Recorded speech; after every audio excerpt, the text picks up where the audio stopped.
Good evening, this is ITV News London. Legendary, rebellious and revolutionary, the words used to describe iconic designer Dame Vivienne Westwood, who has died at the age of 81. Her fashion house announced that she passed away peacefully, surrounded by her family at her home in Clapham. Her designs defied convention, as did her political activism, and as Carolyn Sim reports, many were touched by her influence. She was the ultimate icon, an unconventional trailblazer, rebellious to the core. But Vivienne Westwood rarely strayed from her South London home. And today she was remembered for her long career in fashion and activism.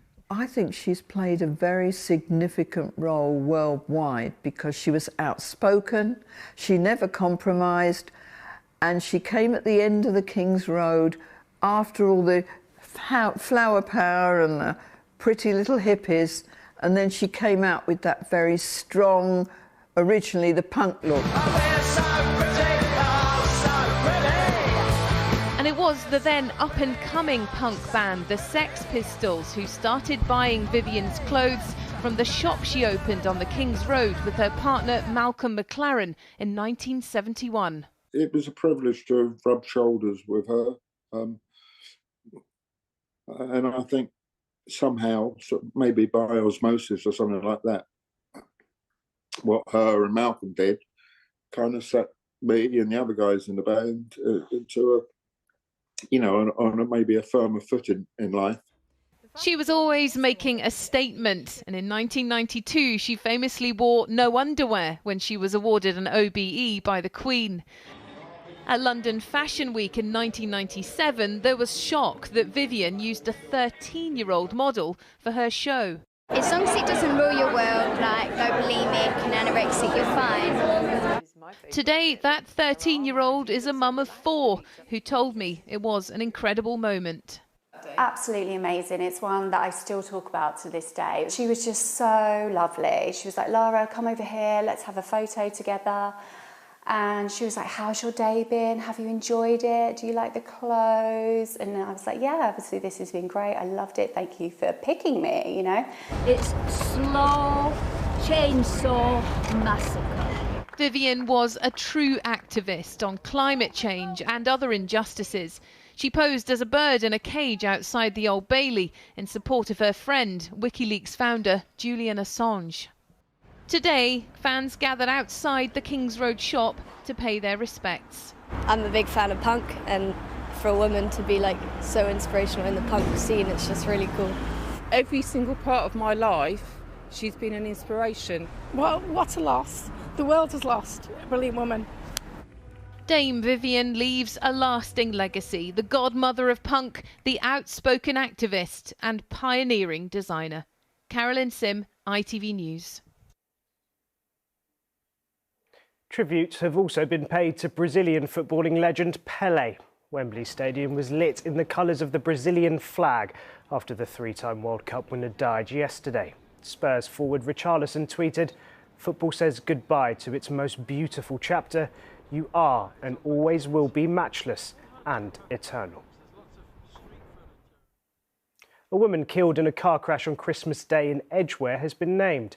22-year-old Marina Carolina do Massamoto Miguel died at the scene on Hendon Way just before 4 a.m. on the 25th of December.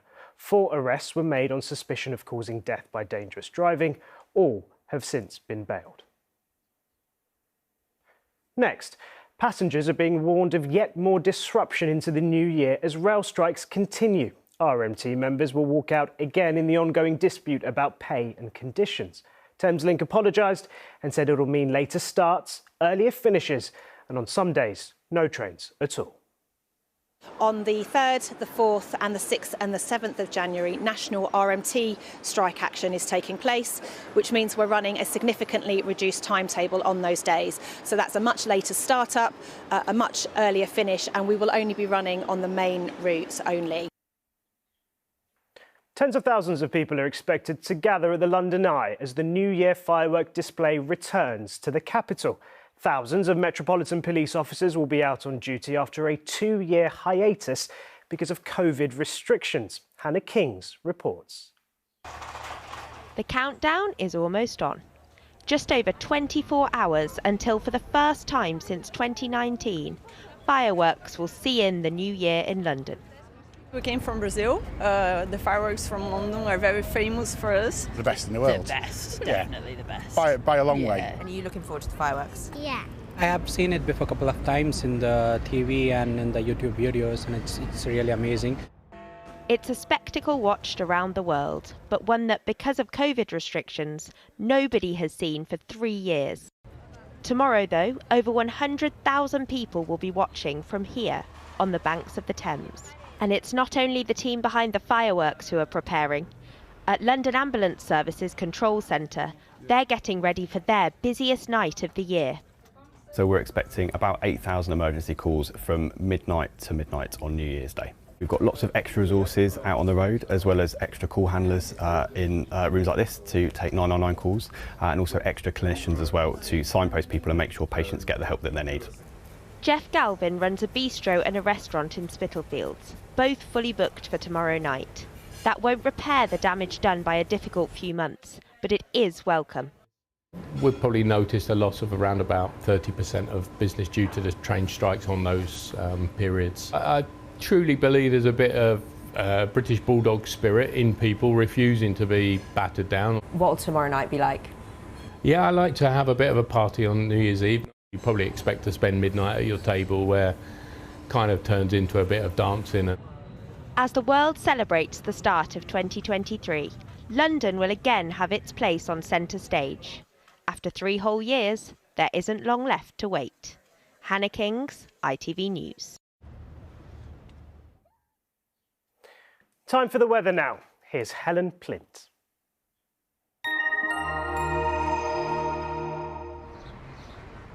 Feels like home, whatever the weather. Valent Boilers and Heat Pumps sponsors ITV London Weekend Weather. Hello again, a very good evening to you. Well, we see out 2022 with plenty more wet weather to come. So generally remarkably mild for this point in December. But on the flip side, a lot of soggy weather coming and going, quite windy as well, especially when we get that wet weather moving through. But actually, as you can see, we're stuck in this sort of system where we've got various weather fronts pushing in from the south and the west, one after the other, conveyor belts really of low pressure systems. And it's this which is also dragging up that milder air from the south. So for the moment, actually, the temperatures will dip a little this evening. We've got some clearance, we lose the breeze for a time, but it won't last exceptionally long because, again, after midnight, yes, you guessed it, our next band of trailing rain starts to push in. So 1 or 2 of those bursts could be heavy, pretty windy as well, especially into New Year's Eve itself. And this in turn then helps to raise those temperatures by the time most of us are up and about first thing tomorrow morning. So a pretty grotty start nonetheless, despite the fact we'll have a drier spell for the early birds, but still plenty of cloud, and by mid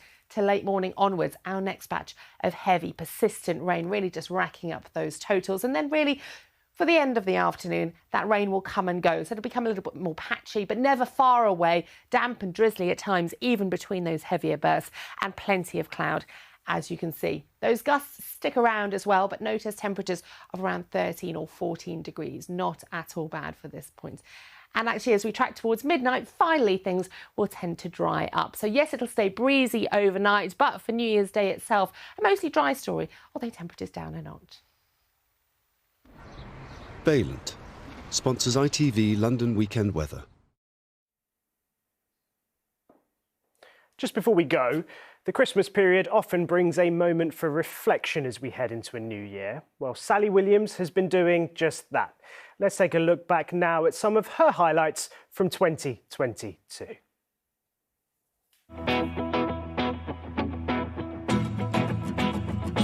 Cheers! Cheers! Cheers! Oh, that's quite a lot of backward weight! Among the many things I discovered this year, the fact that I'm not a natural at goat herding. Okay, lovely. Horn in the thigh. And I met a few legends in London this year, from Pierce Brosnan to Brian May. Are you ready? Who wasn't the first to struggle taking my photo. But this was also one of my favourite moments.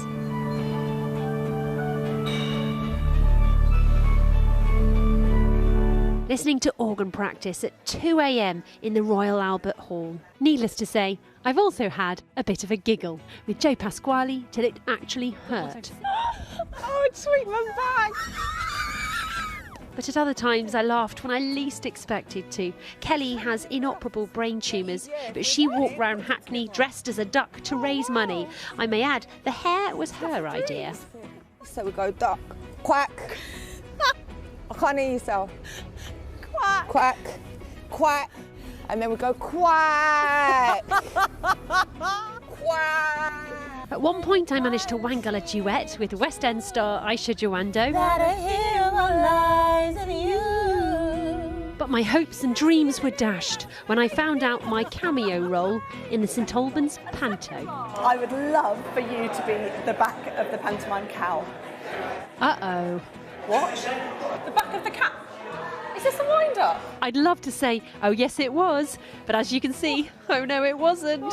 I've got a set of udders hanging between my legs. Feels so wrong. Hello there. Like my udders. It was pretty unnerving out there, but one moment or movement of many this year I won't forget in a hurry. Sally Williams, ITV News, all over London.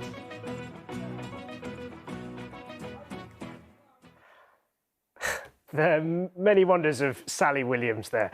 That's all from us for now. Julie Etchingham is up next with the ITV Evening News, but from me and all the rest of the London team, goodbye.